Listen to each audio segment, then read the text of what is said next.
I'm sure you've had a child that you've been so angry with, and yet you still love them. A child that says blistering things to you about who you are, and what you're like, and what you think like, and you still, underneath the anger, love them. Well, that's likely how Job felt about his friends. They were killing him, but he still loved them. They were not understanding the situation he was in, but he, together with them, had some wrong notions about the way God works. He at least spoke right things about God, but his knowledge still had to be lifted up higher. He yearned for somebody that would have compassion on him, that would understand him, that would be the kind of individual that would speak on his behalf. And when we go to chapter 19, in the midst of all this mess, and the book of Job is very messy. By the way, there were 10 kids. I forgot the 3 daughters. I would not have gone well with my 3 daughters. 7 boys, 3 girls, right? And in the middle of all this trouble, all this breakdown, all this turmoil, all this hurt and fear, here's what Job says. Chapter 19, verse 25.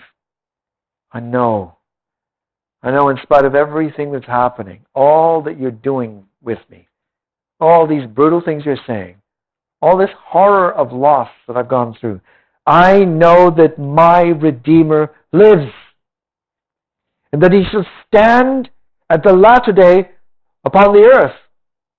What does all that mean? What does it look like? I know that my Redeemer God lives, but there is a Redeemer connected to him that's going to stand on the earth one day. A Redeemer that I can look forward to. He shall stand at the latter day upon the earth, and though after my skin worms destroy this body, yet in my flesh shall I see God. And that's what we need to hold on to.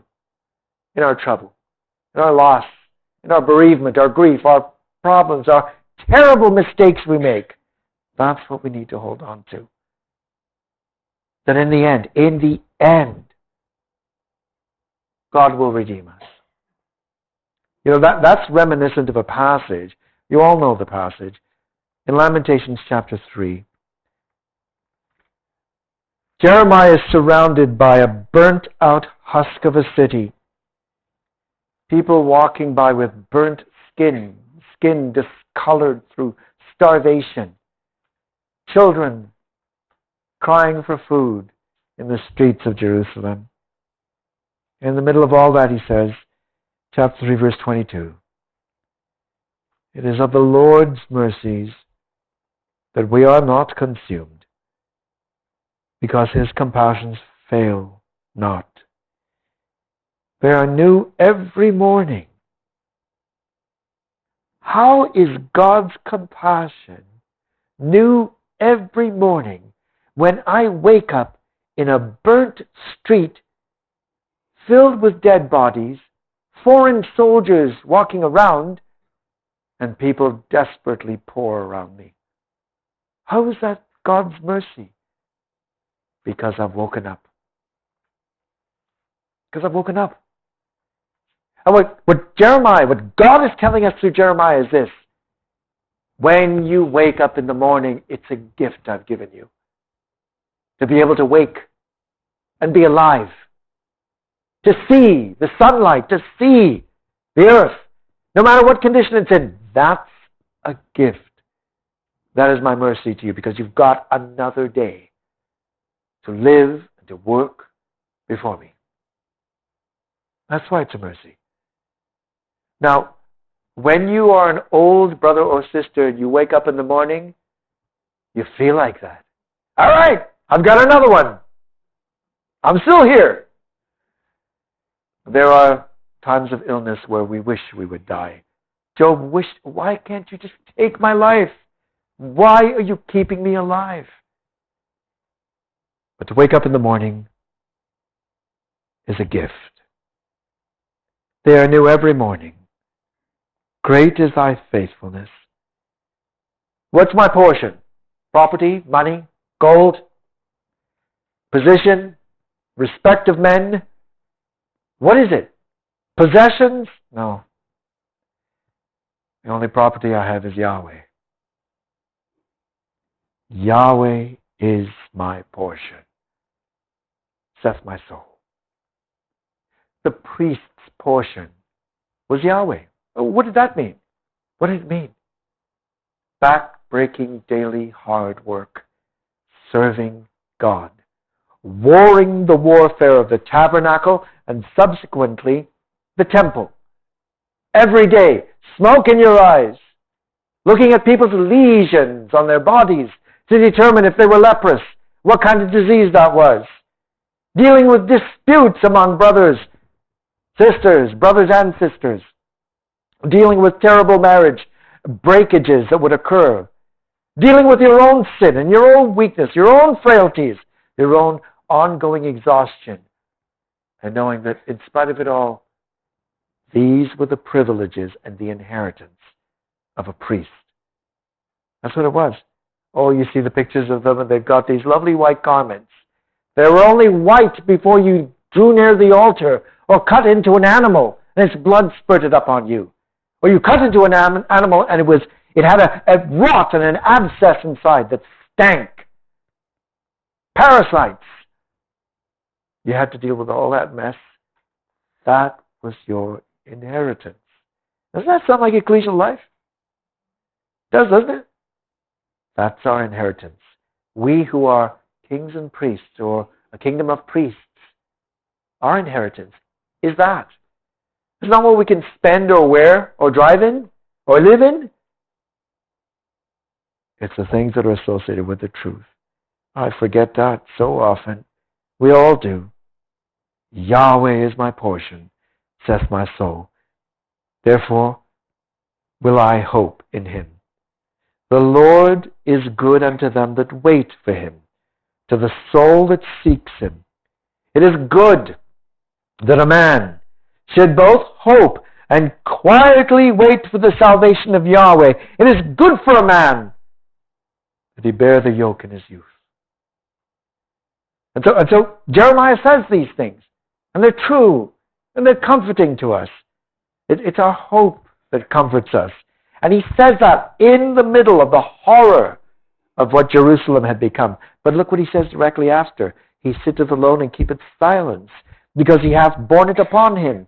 He putteth his mouth in the dust, if so be there may be hope. He giveth his cheek to him that smiteth him.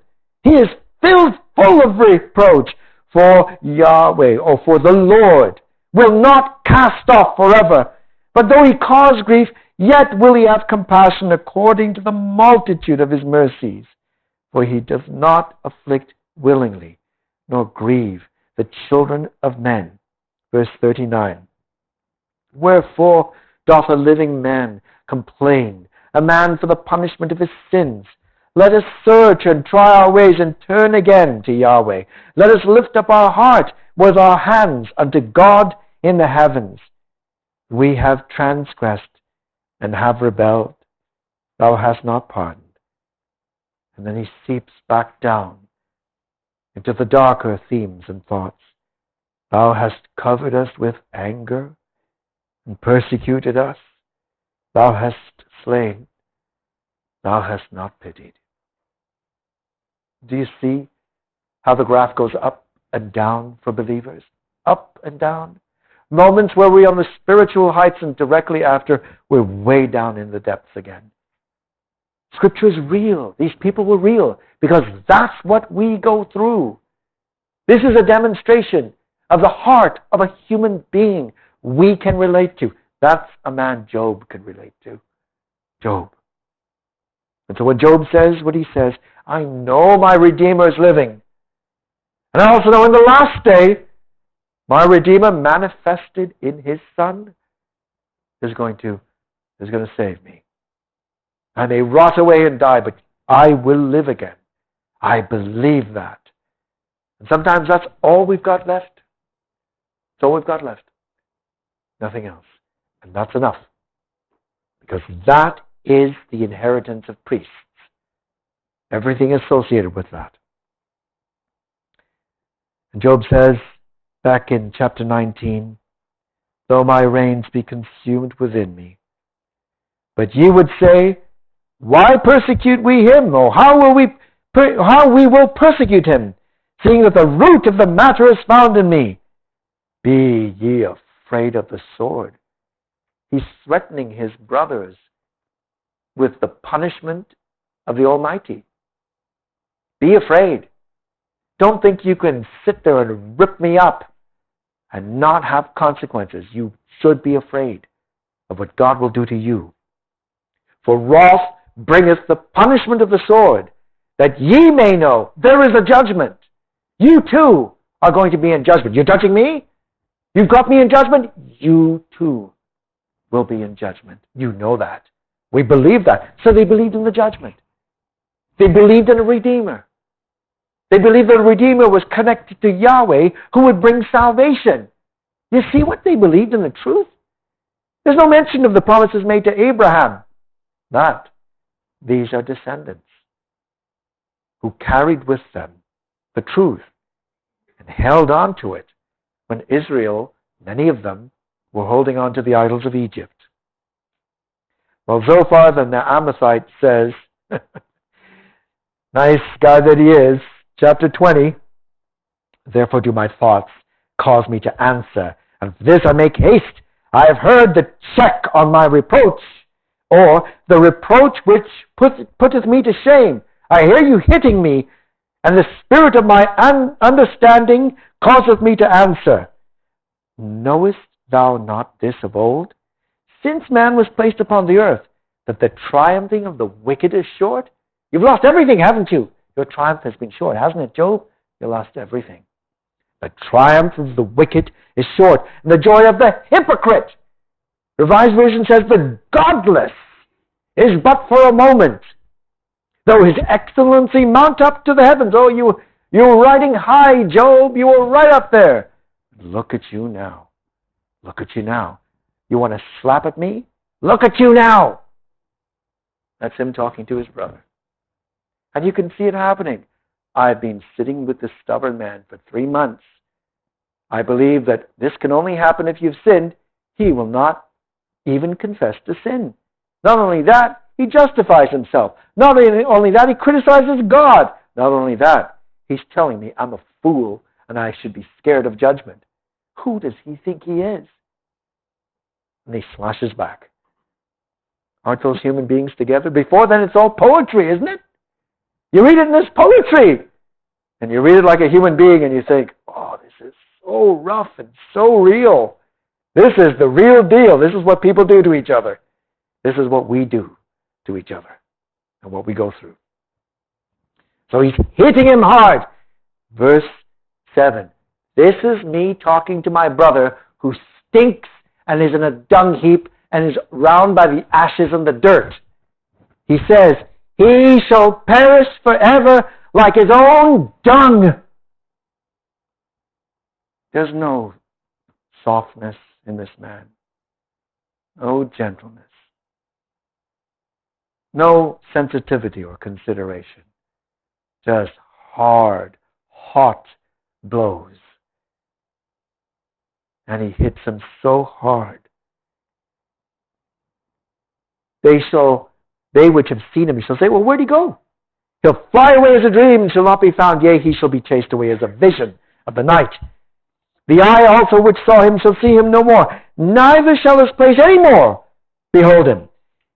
His children, look at the sensitivity, he just lost 10 kids.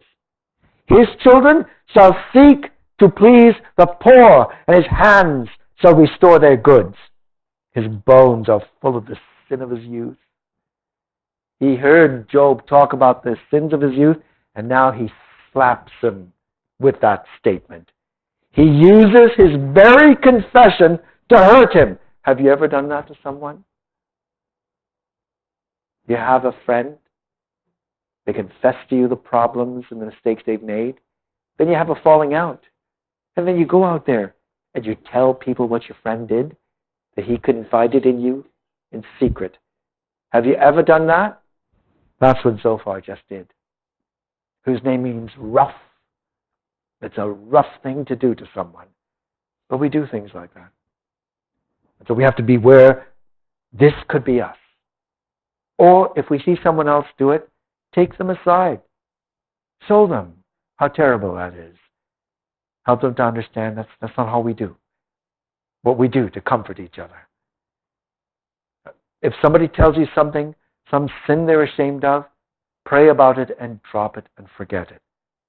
Don't carry that forward. And don't push that out and sound it abroad. It's not what we do. But Zophar is exhausted. He's so exhausted and so angry. And he can't hold back. And he keeps hitting him and punching him and hitting him emotionally. His bones are full of the sin of his youth, which shall lie down with him in the dust. Though wickedness be sweet in his mouth, though he hide it under his tongue, though he spare it and forsake it not, but keep it still within his mouth, yet his meat in his bowels is turned, it is the gall of asps within him. He hath swallowed down riches, he shall vomit them up again. You're a foul person, Job. You are a disgusting, despicable man. And you're going to live with the consequences of that. It's going to kill you. That's what he says to his friend. Verse 17, he shall not see the rivers, the floods, the brooks of honey and butter. That which he labored for shall he restore and shall not swallow it down. Verse 21, Revised Version, there was nothing left that he devoured not. Therefore his prosperity shall not endure. You're an evil, wicked person. You stole things from people. You were corrupt, the liar and a thief and a scoundrel. Now I know who you are, Job. And the consequences are clear. Verse 29, this, after all of the laundry list of things that happened to the wicked, this is the portion of a wicked man from God, and the heritage appointed unto him by God. Now, God through Jeremiah wrote that Yahweh was his portion. That was his gift. Zophar says, you have nothing. You have no portion of anything. All you get is your deserts, and you deserve worse than you've received. Job answers. This terrible back and forth of these brethren. They go on, getting worse and worse. Job says regrettable things on occasion. But he never lets go of his God. And he keeps on holding on to him as he goes forward. He talks about the good things that he did. Chapter 32 begins, he says, so these three men ceased to answer Job because he was righteous in his own eyes. It felt like they'd failed. We can't do anything with him. He won't confess. We can't get anything out of this person who's in the dock waiting for judgment. We can't help him because he won't confess. So they stopped talking. It says, then was kindled the wrath of Elihu, the son of Barachel, the Buzite of the family of Ram. Now, Elihu's name means, my God is he. Barachel means blessed of God, or God hath blessed. Ram means exalted. He's a Buzite, who's the second son of Nahor, Abraham's brother. Right? And you'll find that reference to Nahor, one of them, back in Genesis 22 at verse 21. So the very names that we see of this young man are quite interesting. Right? His speech prepares for God to step in. Now the brothers are searching and auditing the past of Job, looking for sin to condemn him for. And they can't find it and he won't confess it. They make up things at the end. It's so bad. But Elihu doesn't do that. He deals with the words that Job has said right now in the conversations. He's listened to the cycles of speeches, and he's dealing with Job directly on those things. He's not dredging up the past and all the sins that could have been committed by Job. He's dealing with Job's attitude wrong notions, and things that he said that he needs to correct in his thinking. Job doesn't answer and argue with him, which would seem to imply he realizes Elihu is right. Some brethren, I remember one brother many years ago at a gathering saying, "Oh, what it is Job just thought a young man just sounded off, and he said, oh, okay, he's a young man, whatever, and he let it go." But I don't think that's true. Elihu says some right things, some good things. God's speech follows directly after. God never condemns him or counteracts what Elihu has said. And at the end, when God rebukes Eliphaz and his two friends, Elihu is not mentioned. So that means Elihu didn't say anything that was wrong. The speech is illustrated in the great thunderstorm, that incredible amount of wind and rain, darkness that comes with the cloud, and the voice of God. The three friends condemned his former life. Elihu deals with what Job has just said. And the descent of Elihu is fleshed out in more detail than any of the others. You see all these different names, and the meanings of their names seem to indicate he comes from a lineage of very faithful men. Very faithful men. Brother Roy Stiles lays things out in the way that you see on this screen. And by the way, this whole set of slides is available to you. I'm going to be sending a copy to Shannon and to Dave. So if anybody wants a copy, just ask them. They can forward a copy to you. All right? And you can make use of it, scramble it, do whatever you like to with it if you need to use it for any classes or anything that you need to do. Brother Roy points out that Elihu is concerned with two major issues, two major concerns. That God's righteousness is to be upheld rather than Job's. And it's a right reframing that's required. Job's righteousness can't be the center of this story. God's righteousness must be the center of the story.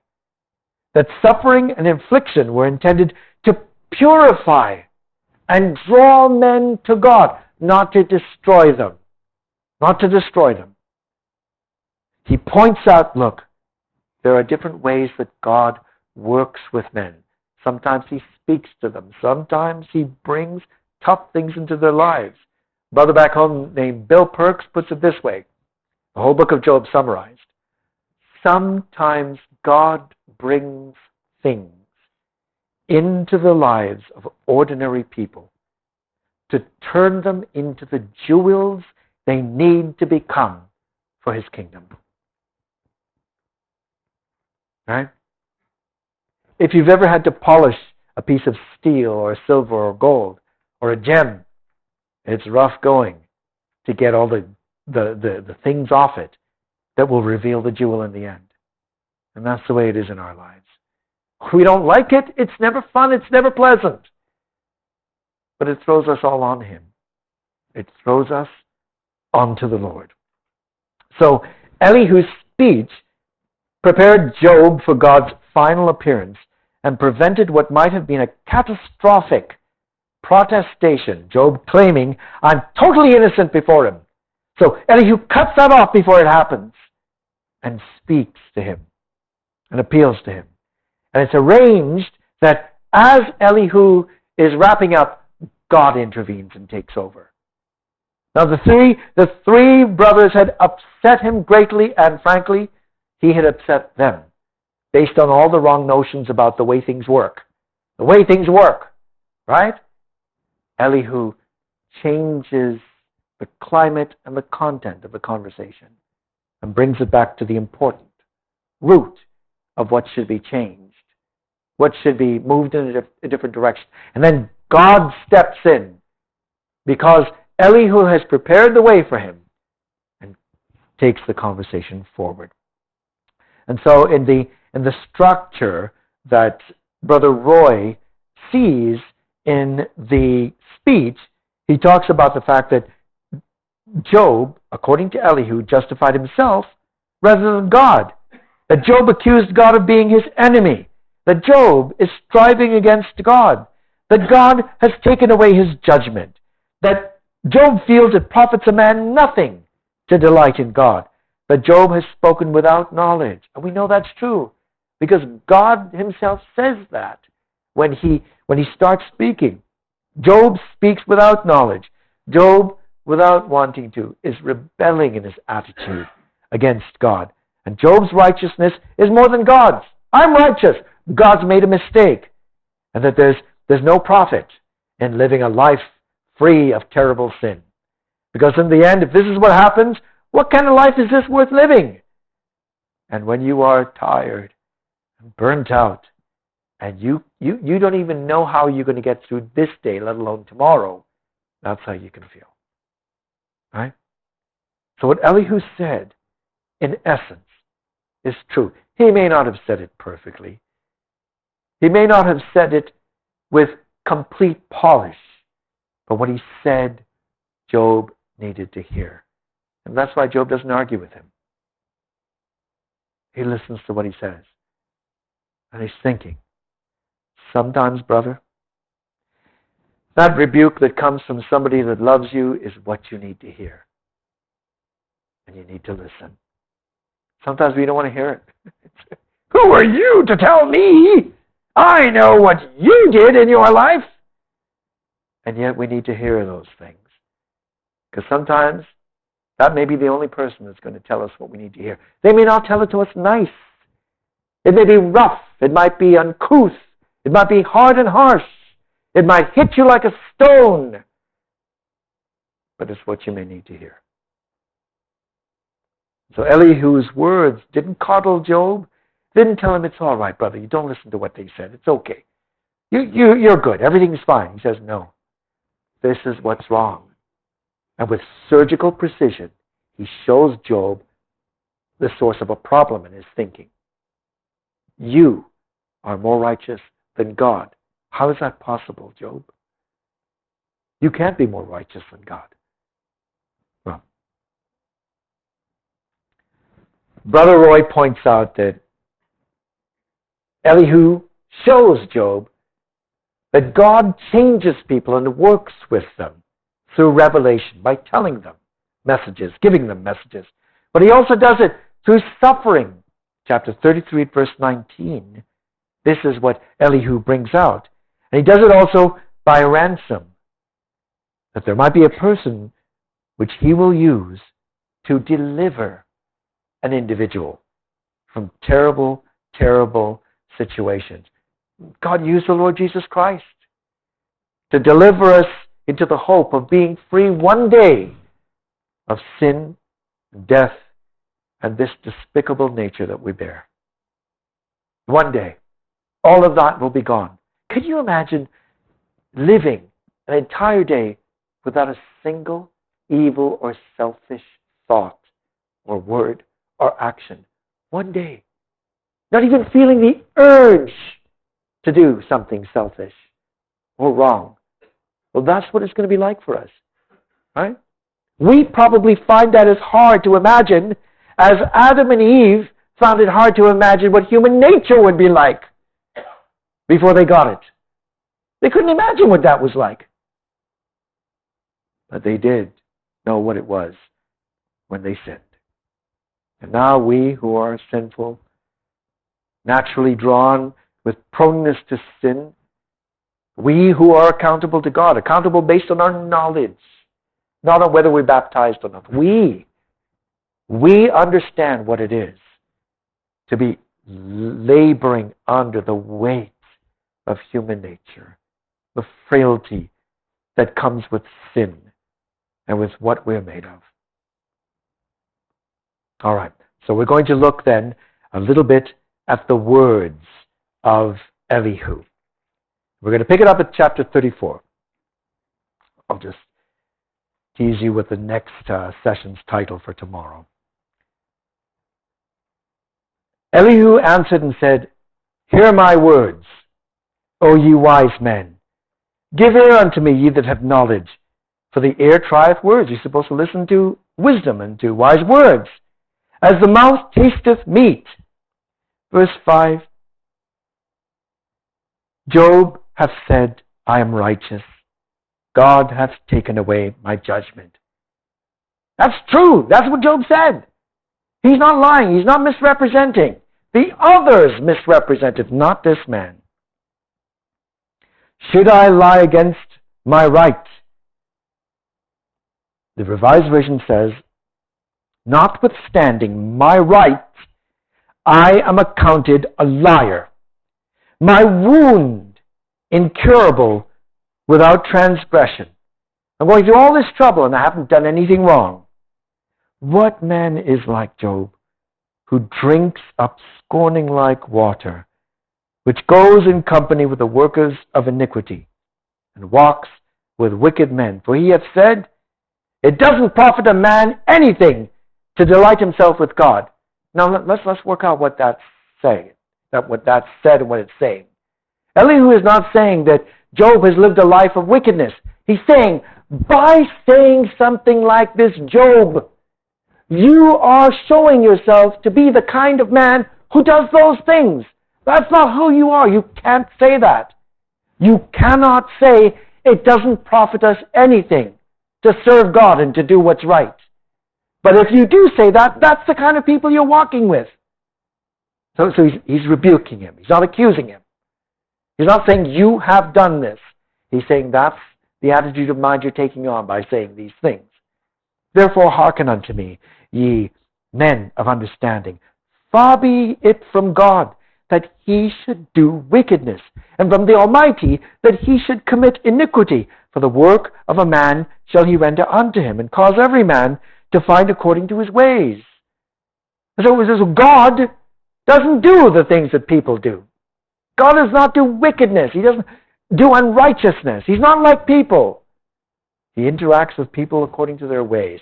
He's not saying, if you do good, you get good. If you do bad, you get bad. But he does interact with us according to who we are. And he does bring things into our lives to change us, hard though they may be.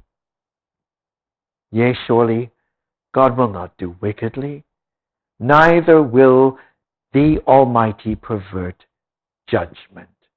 He doesn't do those. Job, don't keep accusing God of wrongdoing, of wrong judgment, of being unfair to you, of doing things he shouldn't do because he doesn't know what he's doing. Don't charge God with foolishness. That's not right. And he's right to tell him that, so Job could listen and hear it and get ready for the words of the Almighty. Verse 18. Is it fit to say to a king, thou art wicked, or to princes, ye are ungodly? How much less to him that accepteth not the person of princes, nor regardeth the rich more than the poor? You wouldn't say that to a king. You wouldn't dare go into a court and tell a king, you're unrighteous, you're a bad judge, you don't know what you're doing. You wouldn't even think to do that. How much less should you do that with God? And the message to us is, doesn't matter how bad it looks, God knows what he's doing. God knows what he's doing. Now we're going to talk at some point in time about Behemoth and Leviathan. And I'm going to tell you, I don't believe they're creatures that we can see. There ain't no such critters walking around. Leviathan, John Thomas sees to be a representation of the nations in all their unruliness. Only God can control them. I'll cite an article about that to you. It's a great article. From the Herald of the Kingdom and the Age to Come. I think volume 5. Somewhere in the 90s pages, maybe about 92 to 94 or something like that. Right? There are actual references in one of these presentations. Behemoth is a representation of human nature. So in one case, you've got human nature that can only be controlled by God. In the other case, you have human nature as manifested in the nations that can only be controlled by God. We sometimes think, well, it could be that Behemoth is like an elephant or a hippopotamus. But the tail of the animal is quite large. It's massive. Have you ever seen the tail of a hippopotamus? It's, as one brother has described it, a little apology for a tail. So it's not that it's an actual creature. It represents something. And when God talks to him about controlling sin, can you control human nature, Job? Job feels shame because he says, I sure can't control mine. He feels shame. When he talks about the nations, he says, I can control the nations. I can swing them where I want to be and play with them. He's playing with somebody in the White House right now. Right? I can play with them.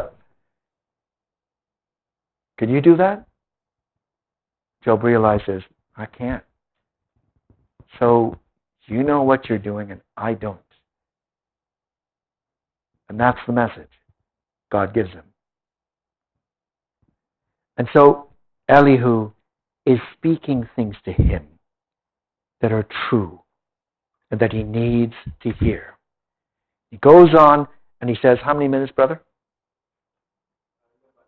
8 minutes! Look at that! 8 minutes! Verse 31. Surely it is meet to be said unto God, I have borne chastisement or chastisement. I won't offend anymore. Oh, what is Elihu saying?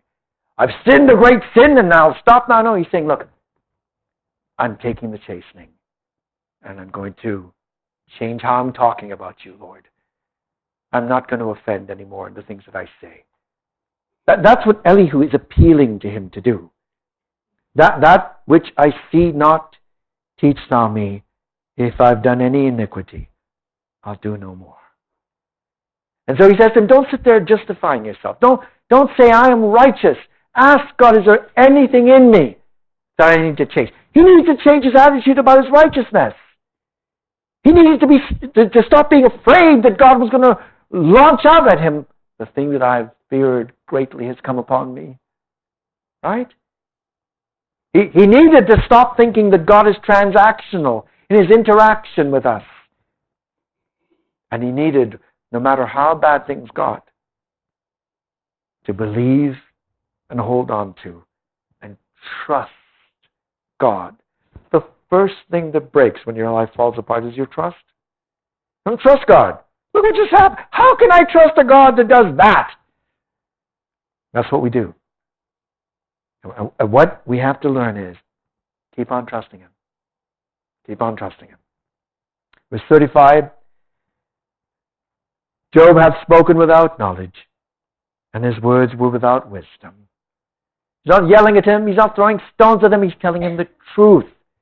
Job, in his extreme physical, emotional pain, has said things that are not wise, not true, just like me and just like you.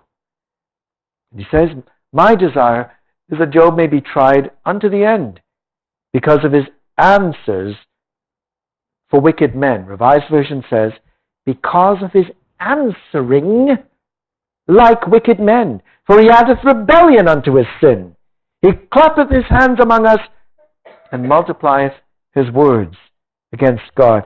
Elihu spake moreover and said, do you think this is right, is your right, that you said, my righteousness is more than God's? Now, Job may not have said it in those words, but it's what he's been saying, essentially. I know what's right and wrong, and this is not right what God is doing, so God's wrong, and I'm right. That's really the message. This is why his brothers keep fighting with him and hitting him with these blows. For thou saidst, what advantage will it be unto thee? And what profit shall I have if I be cleansed from my sin? Revised Version says, what profit shall I have more than if I had sinned? And thy companions with thee, look unto the heavens and see. Look in the heavens. Behold the skies, which are higher than thou. And you know what's happening in the skies at that time? They're darkening. Clouds are rolling in. There is a whirlwind, a massive hurricane of a storm coming in. If thou sinnest, what doest thou against him? And if thy transgressions be multiplied, what doest thou unto him? You are so little. You're so insignificant. What could you do to the Almighty?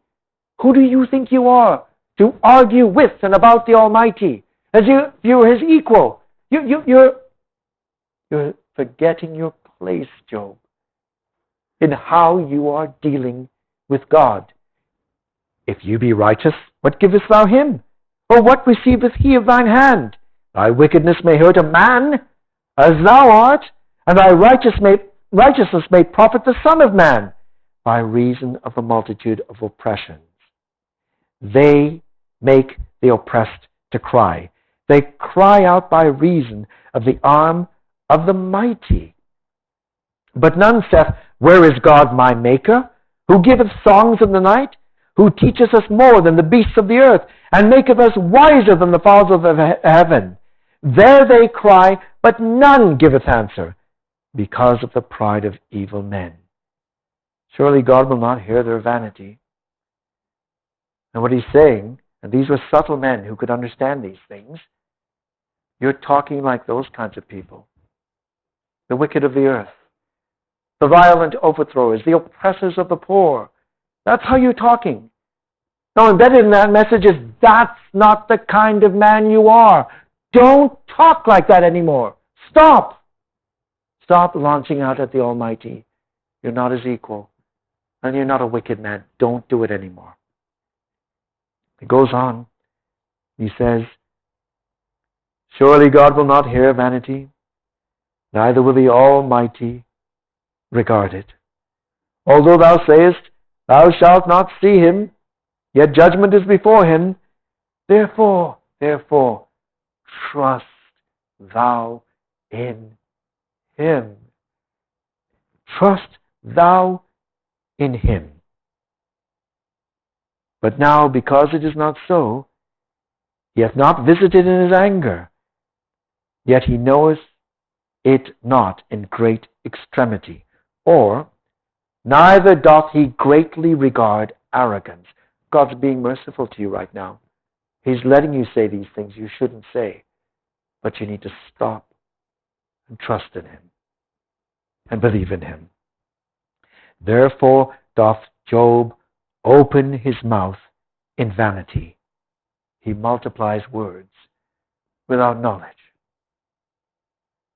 And these tough but clear and truthful words prepare Brother Job for the words of God himself. They're hard words. They're not easy words to read. They're not easy words to listen to. But they were the clearest and the most accurate words that anyone had said to Job in his trials. And it came from one of the youngest. So wisdom does not always come from old heads. Sometimes it comes from youth. We don't know how young he was. We haven't a clue. But sometimes there's wisdom that young people may have, which can help. And God used that young man. Remember, young men, he listened, didn't say a word, for 3 sets of speeches. Over how long, we don't even know. Then he spoke. Don't see it as a big victory over the oldies who don't know anything and you are filled with wisdom. He waited his turn humbly. And then he spoke. But he spoke truth.